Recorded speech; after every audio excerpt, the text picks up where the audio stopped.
രണ്ട് ഭിന്നസംഖ്യകളുടെ ഗുണനഫലം ഒന്നാണെന്ന് തന്നിട്ടുണ്ട്, ഒരു ഭിന്നസംഖ്യ തന്നിട്ടുണ്ട് 3/7. അങ്ങനെയാണെങ്കിൽ മറ്റേ സംഖ്യ ഏതെന്ന് ചോദിച്ചാൽ ഇതിൻ്റെ വ്യുൽക്രമം അങ്ങ് എഴുതിയാൽ മതി, വേറൊന്നും ചിന്തിക്കാനില്ല. അതായത് 3/7 അതിൻ്റെ വ്യുൽക്രമം എന്ന് പറയാൻ നേരെ തിരിച്ചിടും, ഇതെല്ലാം കൂടെ കട്ടായിട്ട് 1 ആയിപ്പോവും. ഉത്തരം 7/3. അപ്പോൾ ഇതിൻ്റെ ഈ തന്നിരിക്കുന്ന ഭിന്നസംഖ്യയുടെ വ്യുൽക്രമം അങ്ങ് എഴുതിയാൽ മതി, തിരിച്ചിട്ട് ഗുണിക്കുമ്പോൾ അതെല്ലാം ക്യാൻസലായിട്ട് 1 വരും.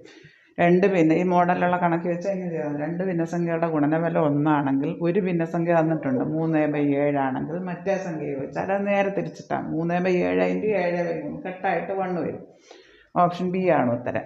അടുത്തത് 2ഉം 2/3ൻ്റെ വ്യുൽക്രമം. അതായത് ഇതൊരു മിശ്രഭിന്നമാണ്, മിശ്രഭിന്നത്തെ വിഷമഭിന്നമാക്കണം. ഇത് രണ്ടും കൂടെ ഗുണിക്കുക ക്രോസിന്. 2 × 3 മുകളിലുണ്ടായിരുന്നു പ്ലസ് 2/3, അതായത് 2 × 3 6, 6 + 2/3 എന്ന് പറഞ്ഞാൽ 8/3. അപ്പോൾ 2ഉം 2/3ന് തുല്യമായ ഫ്രാക്ഷൻ ഏതാണ്? 8/3. അതിൻ്റെ വ്യുൽക്രമമാണ് ചോദിച്ചത്. വ്യുൽക്രമം എന്ന് പറയാൻ തിരിച്ചിടുക 3/8, നേരെ തിരിച്ചിട്ടാൽ മതി.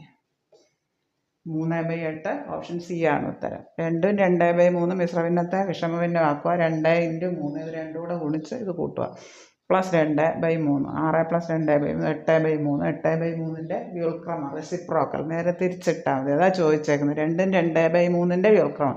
2ഉം 2/3 മിശ്രഭിന്നത്തെ വിഷമഭിന്നമാക്കുക, എന്നിട്ട് അത് തിരിച്ചിട്ടാൽ മതി. 3/8 ഓപ്ഷൻ സി ആണ് ഉത്തരം.